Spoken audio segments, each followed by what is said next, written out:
नमस्कार मित्रांनो, मी शेळके वकील. आजच्या व्हिडिओमध्ये आपण फार महत्त्वाची गोष्ट पाहत आहोत. मित्रांनो, आपण पुण्याला जात असतो आणि पुण्याला गेल्यानंतर वेगवेगळ्या हॉटेलमध्ये कामानिमित्त जर 2-3 दिवस, 4 दिवस, 8 दिवस राहणार असेल आणि आपली पै पाहुण्याची काही सोय नसेल, तर आपण काय करतो बघा, कोणत्या तरी एक चांगल्या हॉटेलमध्ये राहत असतो आणि तिथं भाडं भरपूर असतं आणि आपल्याला न परवडण्यासारखी गोष्ट असते. पण तुम्हाला ही गोष्ट माहिती आहे का बघा, पुण्यामध्ये महानगरपालिका पुण्याची आहे, त्यांनी नागरी वस्ती विकास योजना ह्या विभागातून एक मोफत राहण्याची सोय केलेली आहे आणि ही जी सोय आहे अतिशय सुंदर आहे. आपल्या मनामध्ये असं येतंय की नगरपालिकेची व्यवस्था म्हटल्यानंतर काहीतरी गच्चा असणार, घाण असणार, घाणेरडं असणार, आपण तिथं जाऊ नये. सर्वसामान्य माणसांची एक टेंडन्सी झाली असते की नगरपालिकेचे म्हटल्यानंतर थोडंसं काय ते वातावरण चुकीचं असेल. असं काही नाही मित्रांनो, अतिशय चांगल्या पद्धतीनं सोयीयुक्त अशा पद्धतीनं तिथं व्यवस्था केलेली आहे.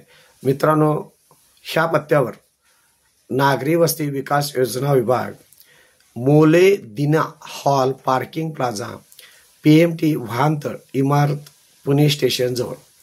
आता महानगरपालिकेने काय केले बघा, अतिशय चांगला उपक्रम राबवलेला आहे महानगरपालिकेनं.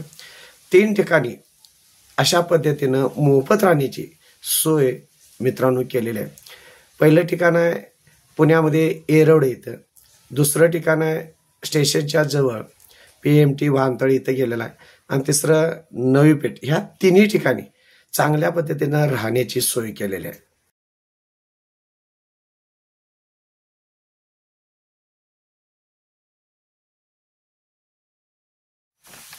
आता काय होतंय, आपण ज्यावेळी पुण्याला जातो, आपल्याला माहिती असते की आपली आर्थिक परिस्थिती फार त्या पद्धतीनं नसते की चांगल्या ठिकाणी जावं, चांगल्या सुविधा घ्याव्यात आणि आपली जी काही कामं असतात, कारण एकेकाची फार परिस्थिती गरीब असते आणि श्रीमंत असेल तर हे ठिकाण आवडण्यासारखं आहे. तिथं खॉट अतिशय सुंदर आहे, स्वच्छता अतिशय चांगली आहे आणि चांगल्या पद्धतीनं तुम्ही ते राहू शकता आणि तेही मोफत. कोणताही रुपया चार्ज तुम्हाला तिथं बसत नाही. महत्त्वाची गोष्ट म्हणजे मित्रांनो, समजा तुम्ही सकाळी 10 वाजता तिथे गेला वस्तीला, दिवसभर राहू शकता किंवा जाऊन तिथनं जे काही तुमचं काम असेल ते सगळं करून येऊन संध्याकाळी परत तुम्ही तिथं वस्तीला राहू शकता. समजा तुमचं 2 किंवा 3 दिवसाचं काम असेल तर तुम्ही सकाळी तुमच्या कामानिमित्त बाहेर पडू शकता. संध्याकाळी जेवणाची सुद्धा सोय अतिशय चांगली तिथं आणि ते बी मोफत आहे मित्रांनो. जेवणाची सोय चांगल्या पद्धतीनं जावा, राहावा, त्या पद्धतीत तुमची काय कामं असतील ती करून घ्या. सांगण्याचा उद्देश एवढा आहे की आपण आपल्या परिस्थितीप्रमाणे जीवन जगण्याचा प्रयत्न करत असतो आणि अतिशय चांगला उपक्रम आहे, त्याचा उपभोग घेतला पाहिजे.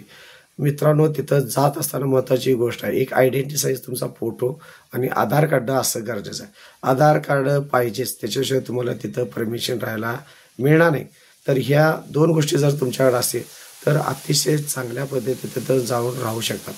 आता महत्त्वाची गोष्ट आहे, तिथं गेल्यानंतर राहण्याची जी सोय आहे अतिशय सुंदर सोय आहे.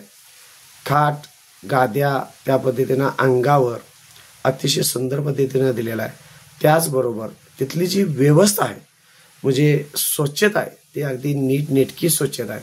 त्यानंतर मित्रांनो, जर संडास बाथरूम जर बघितलं, हायफाय हॉटेलमध्ये जशी संडास बाथरूमची सोय केलेली आहे एसींची वगैरे, त्या पद्धतीने तुझं सुद्धा तिथं अतिशय सुंदर सोय केलेली आहे.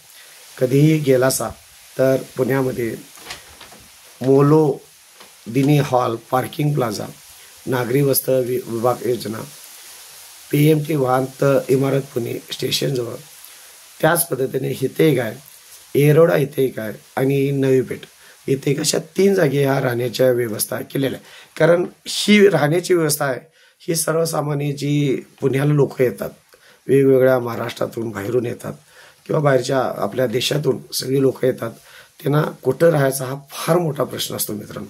पण माझा व्हिडिओ बघितल्यानंतर तुम्हाला आता पत्ता सांगितला आहे, या पत्त्यावर कॉन्टॅक्ट करून त्या पद्धतीनं व्हिडिओ हा शेअर करा आणि पुण्यामध्ये मोफत राहण्याची, जेवणाची अतिशय सुंदर सोय केलेली आहे. या पद्धतीनं तुम्ही त्याचा उपभोग घेऊ शकता. धन्यवाद मित्रांनो.